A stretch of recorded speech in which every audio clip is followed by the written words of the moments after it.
Question number 5.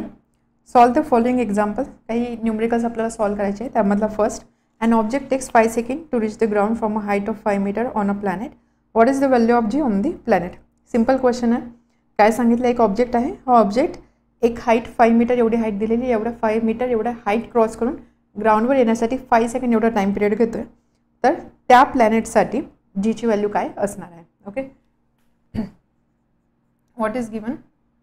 Suppose जर मी याला ground consider केलं, ग्राउंडपासून 5 मीटर एवढी हाईट जर मी घेतली, तर या हाईटवरती एक ऑब्जेक्ट आहे आणि हा ऑब्जेक्ट 5 मीटर एवढी हाईट क्रॉस करून खालच्या दिशेला येतो, ग्राउंडला येतो आहे. आणि यासाठी लागलेला जो टाईम आहे तो टाईम दिलेला आहे 5 सेकंडचा. तर ह्या ज्या प्लॅनेटवर हे होत आहे त्या प्लॅनेटचं आपल्याला फाईंड करायचं आहे जी. जी म्हणजेच काय, आपल्याला ग्रॅव्हिटेशनल ॲक्सेलरेशनची व्हॅल्यू फाईंड करायची. सो थोडक्यात आपल्याला इथे ॲक्सेलरेशनची व्हॅल्यू फाईंड करायची आहे. ओके, समजला क्वेश्चन. बॉल खाली येतो आहे, आपण असं कन्सिडर करू शकतो की बॉल फ्रीफॉलमध्ये आहे. इथून बॉल जस्ट ड्रॉप केलेला आहे, बॉल फ्रीफॉलमध्ये आहे, खाली येतो आहे, 5 मीटर डिस्टन्स कव्हर करतो आहे, 5 सेकंड एवढा टाईम पिरियड होतो. त्या बॉलवर ॲक्ट होणारं ॲक्सेलरेशन किती आहे ते आपल्याला फाईंड करायचं आहे. सो या केसमध्ये आपल्याला यूज करावं लागतील इक्वेशन ऑफ मोशन न्यूटनचे. तिन्ही इक्वेशन इथे लिहिलेले आहे. v = u + at, s = ut + ½ at², v² = u² + 2as. आता यामधलं कोणतं इक्वेशन आपल्याला लागणार आहे ते सगळ्यात आधी काय आपल्याला इन्फॉर्मेशन दिलेली आहे ते आपल्याला चेक करावं लागेल. त्याच्या बेसिसवरती आपल्याला डिसाईड करावं लागेल की याच्यापैकी कोणतं इक्वेशन आपल्याला इथे यूज करावं लागणार आहे. So what is given. Ball खाली येतोय, फ्री फॉलमध्ये आहे, बॉल ड्रॉप केलेला आहे, त्यामुळे इनिशियल वेलोसिटी आपण कन्सिडर करू शकतो 0 मीटर/सेकंड. हे तर आपल्याला माहिती आहे. त्यानंतर बॉल एवढं डिस्टन्स कव्हर करतोय, हाईट एवढं म्हणजे distance travel that is s = 5 metre. एवढा डिस्टन्स ट्रॅव्हल करण्यासाठी बॉलला लागलेला टाईम आहे 5 सेकंड, म्हणजे टीची व्हॅल्यू आहे 5 सेकंड. आणि आपल्याला फाईंड करायचं आहे टू फाईंड व्हॅल्यू ऑफ जी. जीची व्हॅल्यू फाईंड करायची. जी म्हणजेच काय, ग्रॅव्हिटेशनल ॲक्सेलरेशन, म्हणजे थोडक्यात काय आपल्याला जी और एची व्हॅल्यू फाईंड करायची आहे. आता यामध्ये एस, यू, टी या व्हॅल्यूज आपल्याकडे अवेलेबल आहे. मग यामधलं आपण कोणतं इक्वेशन यूज करू शकतो. हे इक्वेशन याच्यामध्ये एसची व्हॅल्यू आपल्याला आपण पुट करू शकतो, यूची व्हॅल्यू आपल्याला माहीत आहे, टी सुद्धा दिलेलं आहे. आपल्याला फाईंड करायचं आहे acceleration that is gravitational acceleration. त्यामुळे सेकंड इक्वेशनचा यूज करून आपण ए म्हणजे जीची व्हॅल्यू फाईंड करू शकतो. ठीक आहे. So from second equation of motion s = ut + ½ at² and therefore s = ball खाली येतो आहे, यूची व्हॅल्यू 0 असणार आहे आणि एला मी रिप्लेस करू शकते जीने. a = g. ठीक आहे, एला मी जीने रिप्लेस करू शकते. अँड देअरफॉर व्हॅल्यू जर मी पुट केल्या 5 = ½ जीची व्हॅल्यू मला फाईंड करायची आहे. टी दिलेला आहे 5. सो एक 5 कॅन्सल होणार and g = 2/5 and therefore g = 0.4. Gravitational acceleration आहे, त्यामुळे याचं युनिट असेल 0.4. याचं युनिट असेल मीटर/सेकंड² आणि त्यामुळे जीची व्हॅल्यू किती असेल 0.4 मीटर/सेकंड². Therefore value of G on given planet is 0.4 मीटर/सेकंड². सिम्पल क्वेश्चन होता. आता सेकंड बघूया. The radius of planet A is half the radius of planet B. दोन प्लॅनेट कन्सिडर केलेले आहे, प्लॅनेट ए आणि प्लॅनेट बी. त्यांच्या रेडियसमध्ये असणारा रिलेशन दिलेला आहे. If mass of A is ma, what must be mass of B so that value of G on B is half than that its value on A. So दोन प्लॅनेटचं comparison दिलेलं आहे. दोन planet, त्याचे मास, त्यानंतर radius आणि value of G gravitational acceleration, हे 3 factor आपल्याला consider करायचे आहे. ओके, बघूया काय काय दिलेलं आहे. बी, व्हॉट इज गिवन. आता इथे दोन प्लॅनेट दिलेले आहे, त्यामुळे आपण रेडियस ऑफ प्लॅनेट ए जसं RA ने दाखवूया, radius of planet B RB ने दाखवूया, किंवा mass of planet A MA ने दाखवू, mass of planet B MB ने दाखवूया. What is given. Radius of planet A is half radius of planet B, is half of radius of planet B. Okay, then mass of planet A is MA, mass of planet A is MA. What must be mass of B so that mass of planet A MA दिलेला आहे, आपल्याला find करायचं आहे mass of planet B, म्हणजे to find MBची value आपल्याला find करायची आहे. अजून इन्फॉर्मेशन दिलेली आहे. What must be mass of planet B so that value of G on B is half that of its value on A. Value of G on B is half that of its value on A. ठीक ठीक आहे, हे relation दिलेलं आहे. समजलं. First तर clear आहे की radius of planet A is half of radius of planet B. Mass of A M A आहे, एम बी आपल्याला फाइंड करायचं आहे. So that value of G on B is half its value on A. So G B is equal to half G A. Okay, कसं find करणार, आपल्याला M बीची value find करायची. Mass, radius आणि G gravitational acceleration यांना relate करायचं आहे. तर आपल्याला माहिती आहे since small G is equal to G M upon R square. हा फॉर्म्युला आपल्याला माहिती आहे, small G is equal to G M upon R square. त्यामुळे असं आपण लिहू शकतो देअरफॉर. आता यामध्ये जर तुम्ही बघितलं जी तर युनिव्हर्सल कॉन्स्टंट आहे. जर मी प्लॅनेट ए कन्सिडर केला किंवा प्लॅनेट बी जरी कन्सिडर केला, दोघांसाठी जीची व्हॅल्यू सारखीच असणार आहे. त्यामुळे मी असं लिहू शकते G A is equal to G M A upon R A square. इथे आपण कॅपिटल आर दाखवूया, R A square and G B is equal to G M B upon R B square. Okay, comparison आहे म्हणून आपण काय करू, यांचा ratio घेऊ. Therefore G A upon G B. जर मी रेशो घेतला तर काय होणार आहे, G M A R A square upon G M B R B square. G आणि जी कॅन्सल होणार. So that is equal to M A upon M B. मासचं relation M A upon M B आणि इथे असणार आहे R A square. R B square वर जाणार, so हा होणार R B square. So that is equal to M A upon M B multiplied by R B upon R A bracket square. ठीक आहे, आपण काय करतो, फक्त फॉर्म्युला आपल्याकडे ह्या व्हॅल्यूज दिलेल्या आहे ना, म्हणून त्यासाठी आपण फॉर्म्युला जस्ट रिअरेंज करतो किंवा हे रिलेशन रिअरेंज करतो. यावरून आपण असं लिहू शकतो जी ए हे असं आहे G A by 2 G A upon G B is equal to 2 आणि इथे आपण लिहू शकतो आर आपल्याला पाहिजे R B upon R A. So R B upon R B upon R A is equal to 2. ठीक आहे, and therefore G A upon G B 2 is equal to M A upon M B multiplied by R B upon R A 2 square. एक 2 cancel होणार and therefore 1 is equal to 2 into M A upon M B and therefore M B is equal to 2 M A. म्हणजे mass of planet B is twice of mass of planet A. आपल्याला value नाही find करायची, आपल्याला फक्त M एच्या फॉर्ममध्ये त्याला लिहायचं आहे. अँड देअरफॉर ॲन्सर इज आपल्याला विचारला होता what if the mass of A is M A what must be mass B mass of planet B. So mass of planet B is twice of mass of planet A, that is M B equal to twice of M A. ठीक आहे, समजलं. Simple relation आपण हे एक relation use केलेलं आहे आणि बस आपल्याला ज्या व्हॅल्यूज दिल्या होत्या त्याच्या अकॉर्डिंग रिअरेंज केलं. एम बी आणि एम एमध्ये रिलेशन हे मिळालेलं आहे. सी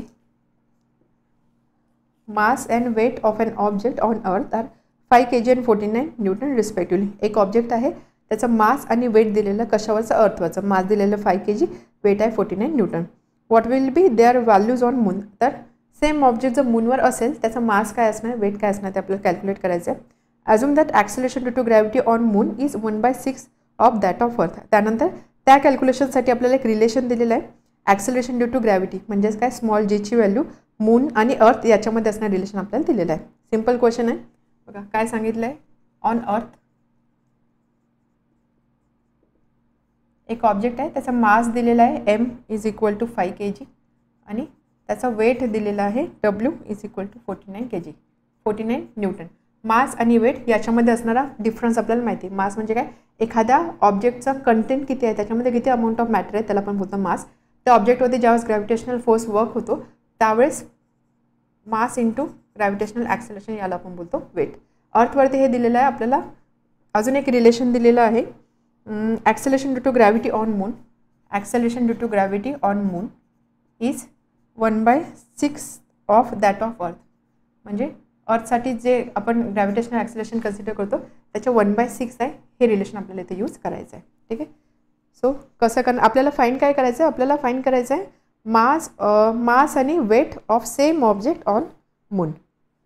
ठीक आहे, तर सिम्पल आहे. पहिल्यांदा आपल्याला फाइंड करायचं आहे mass of object on moon.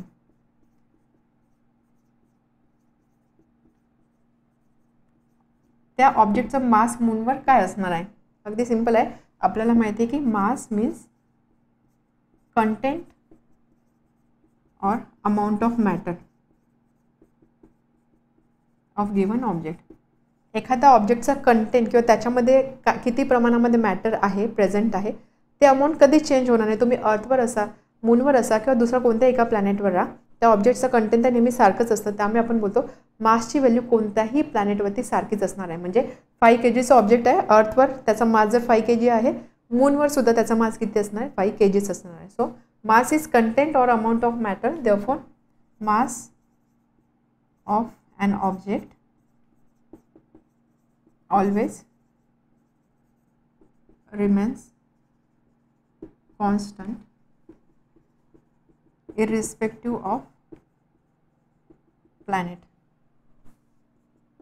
त्यामुळे अर्थवर जेवढं मास आहे तेवढंच मास मूनवर असणार आहे. Therefore mass on moon is also 5 kg. ठीक आहे. मास नेहमी फिक्स असतो, वेट चेंज होतं. मास एखाद्या ऑब्जेक्टचं मास, त्याचं कंटेंट प्रत्येक प्लॅनेटवरती तुम्ही कुठे जा जरी मेजर केलं, मास नेहमी फिक्स असणार आहे. सो फर्स्ट पार्टसाठी सिम्पल आहे, mass of object on moon is 5 kg. Weight find करायचं आहे on moon, weight on moon. आता वेट आपण कसं फाइंड करणार? आपल्याला माहिती आहे की वेट म्हणजे काय असतं? Weight is equal to mg. ठीक आहे, weight is equal to mg. त्यामुळे जर मी याला W1 बोलले किंवा वेट ऑन अर्थ बोलू, so weight on earth upon weight on moon is equal to mass. Mass तर सेमच असतं. अर्थवर त्या ऑब्जेक्टचा मास आणि मूनवर त्या ऑब्जेक्टचा मास सारखंच असणार आहे. त्यामुळे मी इथे एम आणि एमच लिहिते. त्यानंतर जी ऑफ अर्थ आणि इथे असणार आहे जी ऑफ मून. ठीक आहे, मास मास कॅन्सल होणार आहे. अँड देअरफॉर वेट ऑन अर्थ 49 आहे. वेट ऑन मून आपल्याला फाइंड करायचं आहे. आणि त्यानंतर अर्थ आणि मून यांचे जे ग्रॅव्हिटेशनल ॲक्सिलरेशन याच्यामध्ये रिलेशन आपल्याला दिलेलं आहे. याला मी असं लिहू शकते, मला पाहिजे G earth upon G moon. So G earth upon value of G on moon हा जो रेशो असेल, हा रेशो किती असणार आहे? 6. ठीक आहे, so that is equal to 6. And therefore weight on moon किती असणार आहे? 49 अपॉन 6. ठीक आहे, वेट ऑन मून किती असणार आहे?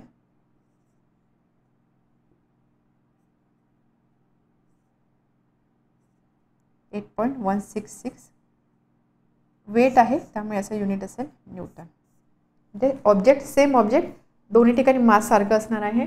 अर्थवरती त्याचा वेट असेल 49 न्यूटन आणि मूनवर वेट असेल 8.166 न्यूटन. म्हणजे त्याचं वेट मूनवरती किंवा तो जो ऑब्जेक्ट आहे तो आपल्याला लाईट वेट वाटेल मूनवरती, किंवा त्याचं जर आपण वेट चेक केलं मूनवर त्याचं वेट कमी येणार आहे. ओके, सो एंडला आपण लिहिणार what will be the values on moon. So mass of object on moon is 5 kg and weight of same object on moon is 8.1666 newton or 8.17 newton. Okay, an object thrown vertically upwards reaches a height of 500 meter.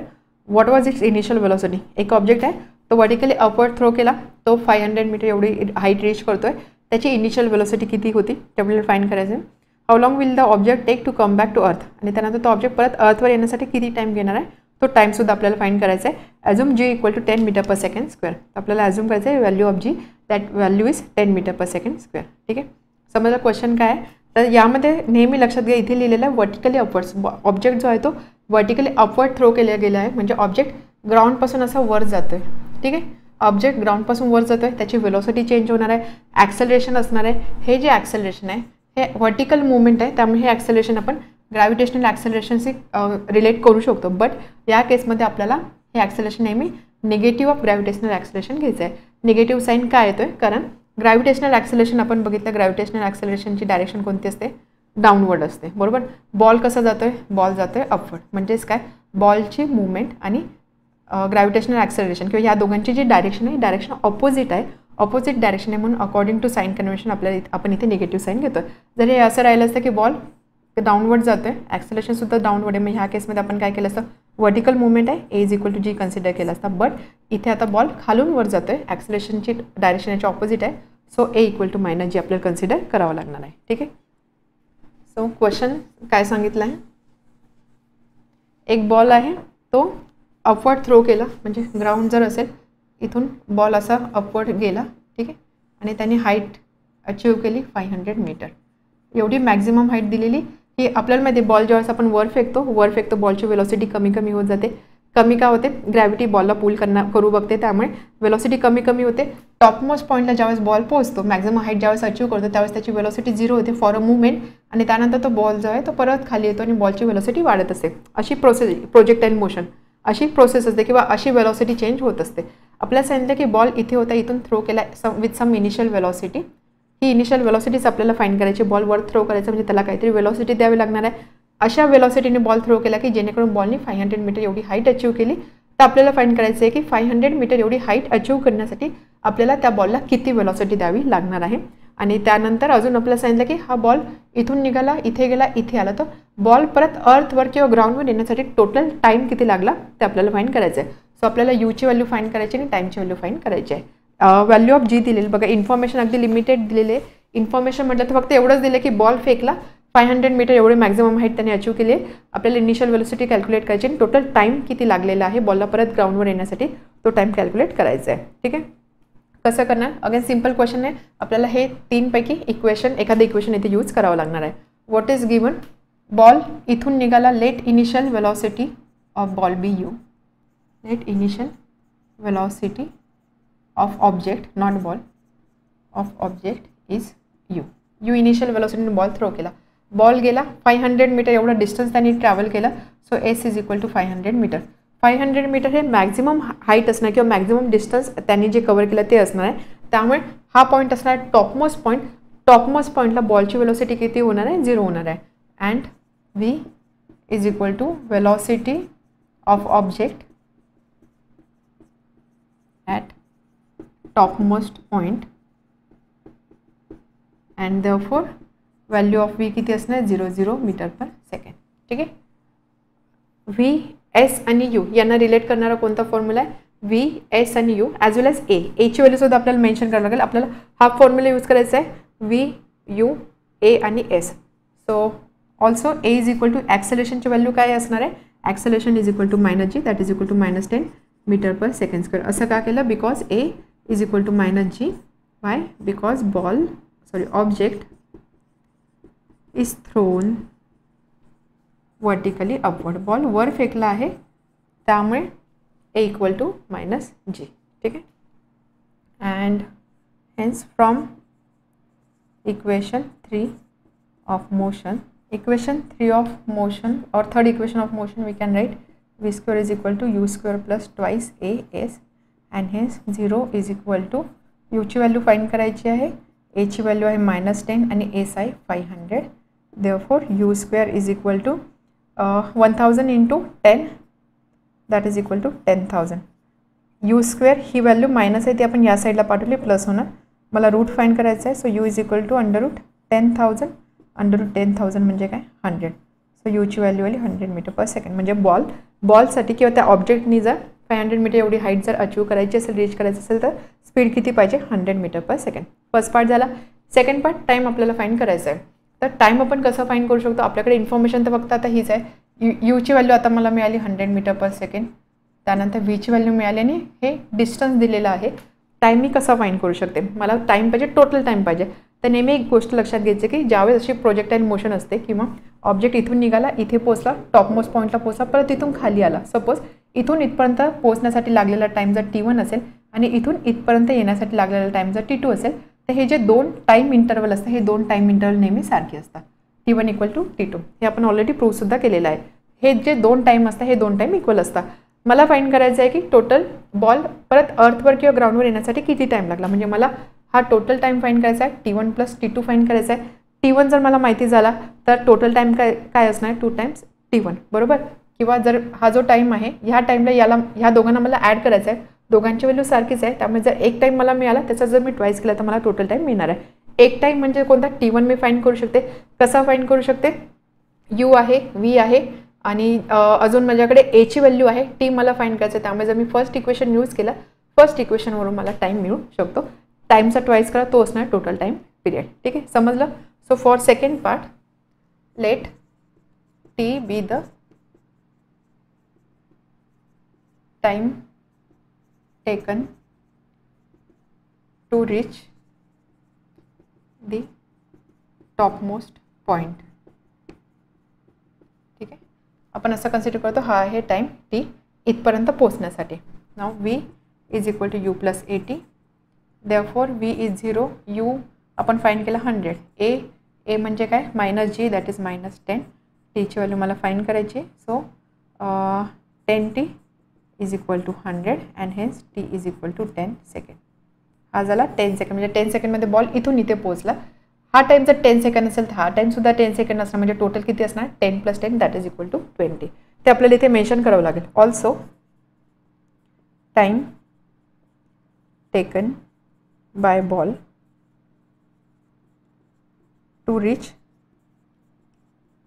Topmost point is equal to ball बोलते मी, ball object, इथे object दिलेला आहे, is equal to time taken by object to come down from topmost point. ठीक आहे, and therefore total time is equal to 2 times of T. किंवा आपण असं बोलू शकतो, याला मी T1 बोलते, याला T2 बोलते. So T1 equal to T2, आणि हा जो टाईम आहे इथे T ऐवजी तुम्ही T1 कन्सिडर करा. सो टोटल टाईम किती असणार 2 टाइम्स T1 म्हणजेच काय 2 × 10 that is equal to 20 second. समजलं 20 सेकंड कसा. नेहमी लक्षात ठेवा हा टाईम आणि हा टाईम सारखा असणार आहे. त्यामुळे एक टाईम मला 10 मिळतो तर हा टाईमसुद्धा 10 असणार, 10 + 10 20 सेकंड. सो एंडला आपण लिहिणार, आपल्याला विचारलं होतं how long what initial velocity. So initial velocity of object is 100 meter per second. How long will the object take to come back? So object will come back to earth in 20 seconds. Now next question E. A ball falls off a table and reaches the ground in 1 second. एक ball आहे, तो ball एका टेबलवरून पडतोय आणि ग्राउंडवर येतोय तो 1 सेकंडमध्ये. Ball टेबलवरून पडतोय म्हणजेच काय, बॉलची मुवमेंट कशी होते वर्टिकली डाऊन, बॉल खाली पडतोय. बॉल टेबलवरून पडतोय म्हणजेच काय, बॉल ड्रॉप होते म्हणजे इनिशियल वेलॉसिटी असणार आहे 0. बघूया काय काय दिलेलं आहे question. A ball falls off a table and reaches ground in 1 second. Suppose ground आहे, इथे कुठे टेबल होता, या टेबलवरून बॉल खाली पडतोय आणि येण्यासाठी लागलेला टाईम आहे 1 सेकंड दिलेला आहे. Assuming G equal to 10 metre per second square. जीची व्हॅल्यू दिलेली आहे, बॉल खाली येतोय, ग्रॅव्हिटेशनल ॲक्सेलरेशनसुद्धा खालीच आहे, त्यामुळे A is equal to G is equal to 10 metre per second square असं आपण बोलू शकतो. इथे साईन चेंज करण्याची गरज नाही आहे. Calculate it speed on reaching the ground and height of the table. तर आपल्याला फाईंड करायचं आहे ऑन रिचिंग ग्राउंड त्याचा स्पीड किती असणार आहे. स्पीड म्हणजे Vची व्हॅल्यू मला फाईंड करायची आहे, आणि हाईट म्हणजेच काय डिस्टन्स मला फाईंड करायचं आहे. टाईमसुद्धा दिलेला आहे, T is equal to 1 second. Question समजला काय दिलं आहे. एक टेबल आहे, त्या टेबलवर एक बॉल होता, तो बॉल त्या टेबलवरून खाली पडतो. टेबलवरून बॉल खाली पडतोय, ड्रॉप होतोय म्हणजेच काय, ही झाली फ्री फॉलची केस. याच्यावरती ग्रॅव्हिटेशनल ॲक्सेलरेशन वर्क होणार आहे.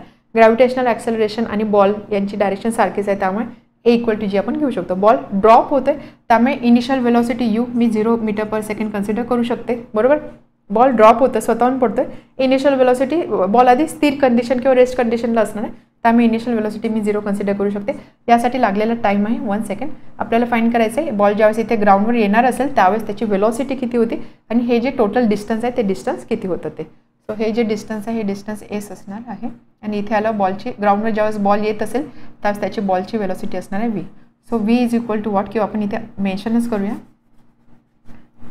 U is equal to 0 metre per second because ball is at rest.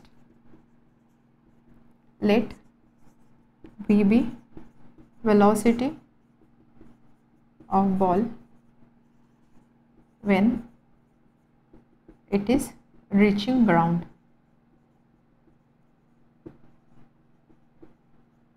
ठीक आहे, आणि त्यानंतर S is height of table.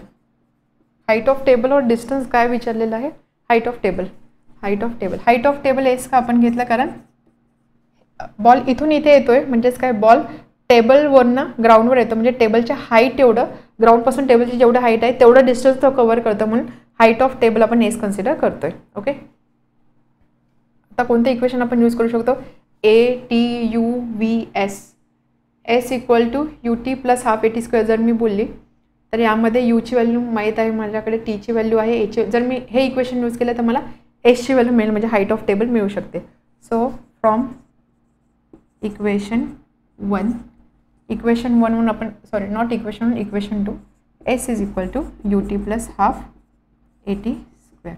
Okay, so S म्हणजे हाईट ऑफ टेबल, डिस्टन्स बॉलने किती कवर केलं ते डिस्टन्स म्हणजेच हाईट ऑफ टेबल असणार आहे, डिस्टन्स ट्रॅव्हल्ड बाय बॉल और कवर्ड बाय बॉल.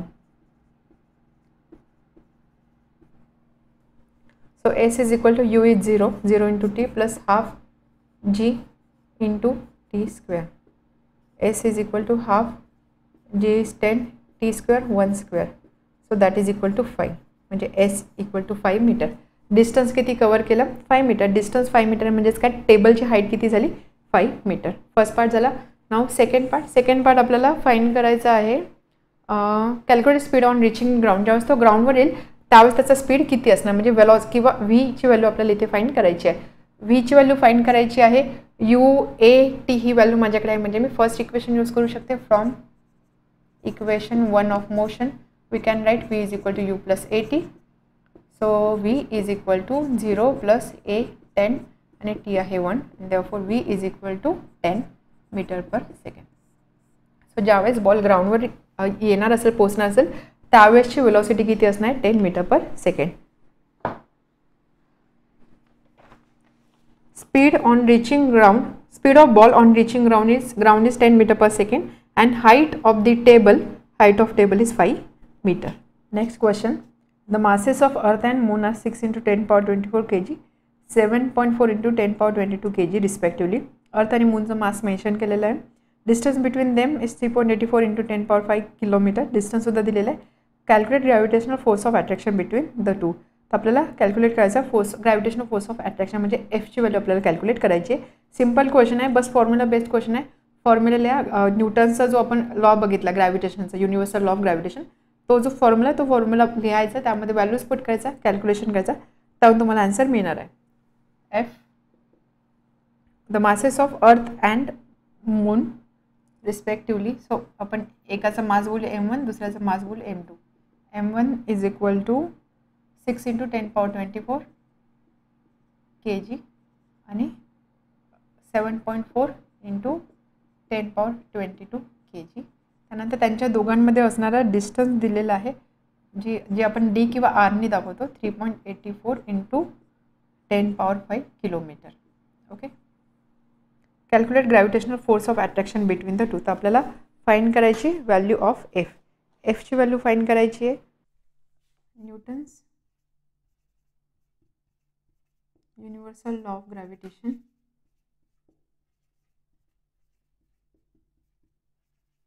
त्याच्या अकॉर्डिंग आपण काय लिहू शकतो, F is equal to G m1 m2 upon D square.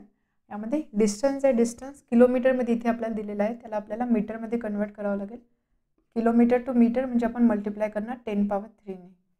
So that is equal to 3.84 into 10 power 8 metre. Reason 1 kilometre is equal to 1000 metre. ठीक आहे. So F is equal to G 6.67 into 10 power minus 11. First mass 6 into 10 power 24. Second 7.4 into 10 power 22 divided by D square म्हणजे 3.84 into 10 power 8 square. इथे फक्त आता कॅल्क्युलेशनच राहिलेलं आहे.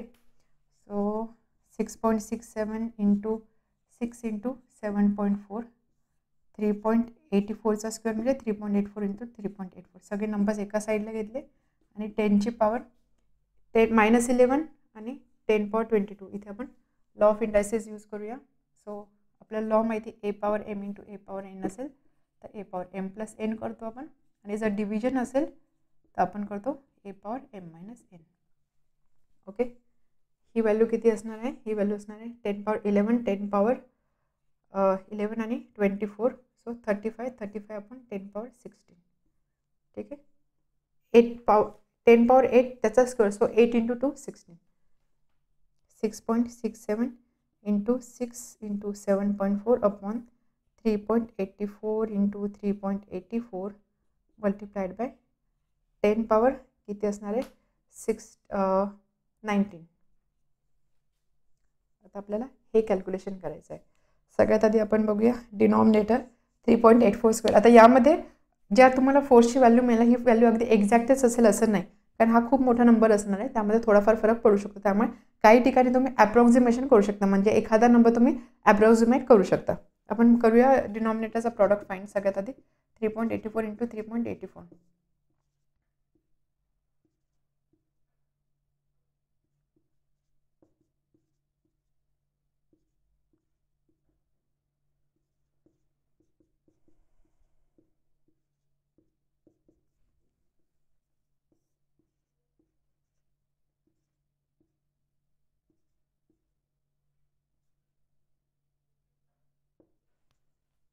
ठीक आहे, हा झाला denominator. Numerator 6.67 into 6 40.02 multiplied by 7.4.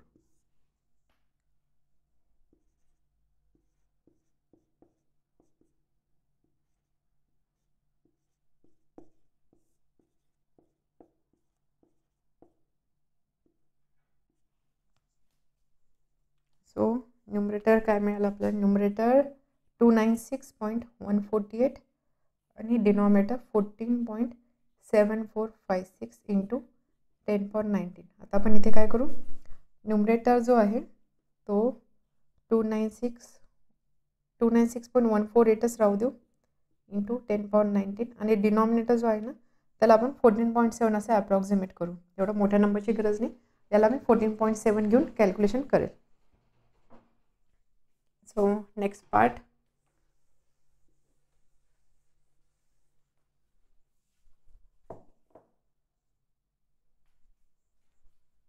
Division find करायची, त्यासाठी आपण असं करूया 10 पॉवर 19 असाच ठेवू आपण आणि याला लिहू आपण 296.148 इंटू 10 पॉवर -3. ओके, आणि डिनॉमिनेटर असेल 147 इंटू 10 पॉवर -1. तर आपण काय करू, ही व्हॅल्यू फाइंड करूया.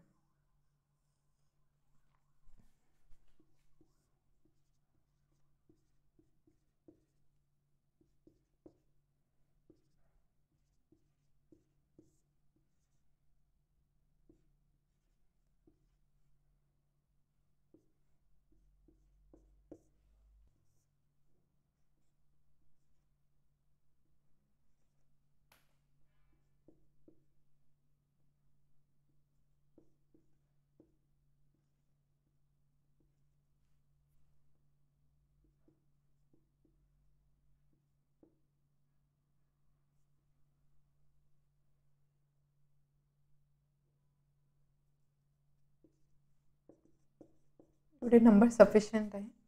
So F is equal to 10 power 19 multiplied by 10 power -2. ठीक आहे, -3 + 1 -2 10 पॉवर -2 मल्टिप्लाइड बाय ही व्हॅल्यू आली 2014. ठीक आहे, so that is equal to F is equal to मी 2014 याला असं लिहू शकते 2.014 इंटू 10 पॉवर 3 इंटू 10 पॉवर ही व्हॅल्यू आहे 10 power 17. So 2.014 into 10 power 20 Newton. So this is value of force. तर आहे ॲट्रॅक्टिव्ह फोर्स किंवा gravitational force between earth and moon. यामध्ये अवघड काही नव्हतं, फक्त कॅल्क्युलेशन टाईम टेकिंग होतं, कारण त्यात डेसिमल दिलेले आहे, नंबरसुद्धा मोठे, त्यामुळे कॅल्क्युलेशनला थोडा वेळ लागतो. अदरवाईज जस्ट फॉर्म्युला रिकॉल करा, फॉर्म्युलामध्ये व्हॅल्यू पुट करा, त्यातून तुम्हाला आन्सर मिळणार आहे. नेक्स्ट क्वेश्चन जी. The mass of earth is 6 into 10 power 24 kg. अर्थचं मास दिलेलं आहे. Distance between earth and sun is 1.5 into 10 power 11 metre. Sun आणि अर्थ याच्यामध्ये असणार डिस्टन्स दिलेला आहे. Gravitational force between 2 is 3.5 into 10 power 22 newton. दोघांमध्ये असणार ग्रॅव्हिटेशनल फोर्स दिलेला आहे. What is the mass of sun. याचा यूज करून आपल्याला सनचा मास फाइंड करायचा आहे. सिम्पल क्वेश्चन आहे, अगेन फॉर्म्युला बेस्ड क्वेश्चन आहे. काय सांगितलं आहे, सन आणि अर्थ कन्सिडर करायचे, त्याच्यामध्ये असणार ग्रॅव्हिटेशनल फोर्स दिलेला आहे, डिस्टन्स दिलेला आहे, अर्थचा माससुद्धा दिलेला आहे. तर आपल्याला सनचा मास फाइंड करायचा आहे. फोर्स आहे, मास आहे, डिस्टन्स आहे, म्हणजे आपल्याला इथे काय यूज करावं लागणार आहे, Newton's law of gravitation. So by Newton's law of gravitation F is equal to G m1 m2 upon d square. ठीक आहे. आपल्याला m2 ची व्हॅल्यू फाइंड करायची, मग आपण इथेच लगेच फॉर्म्युला रिअरेंज करू शकतो. दिस implies m2 is equal, m2 ची व्हॅल्यू काय असणार आहे, f d square upon g m1. f d square upon g m1 that is equal to m2. Mass of sun आपल्याला फाइंड करायचं आहे, m2 ची व्हॅल्यू फाइंड करायची. So m2 is equal to force 3.5 into 10 power 22, then distance 1.5 into 10 power 11 square. G ची standard value आहे 6.67 into 10 power minus 11 आणि मास 6 into 10 power 24. Numbers काय काय 3.5 आहे, त्यानंतर 1.5 स्क्वेअर आहे, 1.5 स्क्वेअर म्हणजे 2.25 into 10 power 22 into 10 power 22, 11 into 2 22 divided by 6.67 into 6 into 10 power minus 11 into 10 power 24. Law of indices आपण यूज करू, a power m into a power n is equal to a power m plus n आणि division असेल तर m minus n. हे तर आपल्याला माहीत आहे. इथे आहे 11 आणि 24, सो ही व्हॅल्यू असेल 13. ठीक आहे. आता पुढे कॅल्क्युलेशन आपण ही व्हॅल्यू कॅल्क्युलेट करूया. सगळ्यात आधी डिनॉमिनेटर 6.67 इंटू 6,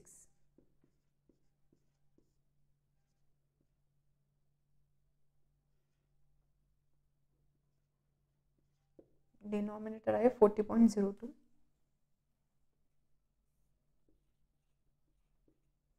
न्यूमरेटर 3.5 इंटू 2.25,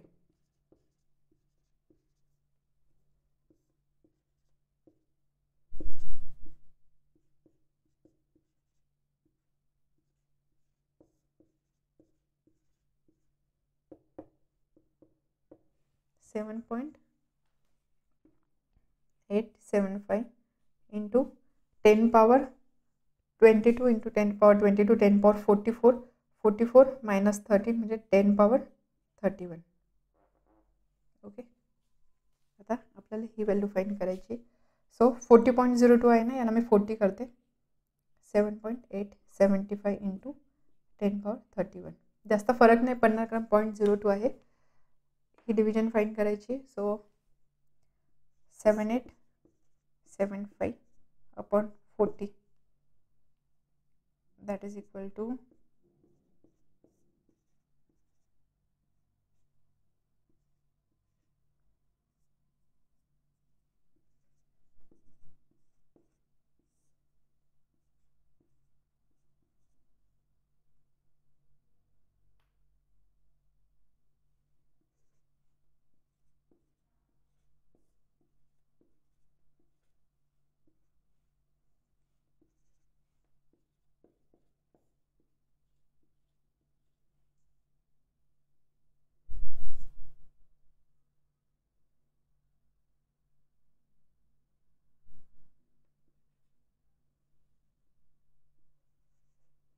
300. एवढे नंबर सफिशियंट आहे. सो याला मी असं लिहू शकते 7875 into 10 power minus 3 into 10 power 31 divided by 40, right. त्यामध्ये ही जी व्हॅल्यू आहे ही व्हॅल्यू मला मिळाली 196.87.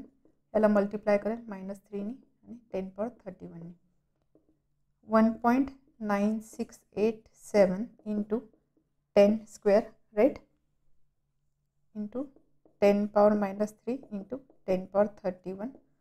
सो 1.9687 इंटू 10, ही व्हॅल्यू ना 10 power minus 1, 10 power minus 1 into 10 power 31 म्हणजे 10 पॉवर 30. आपल्याला मास फाइंड करायचं आहे. सो याचं युनिट असणार आहे kg.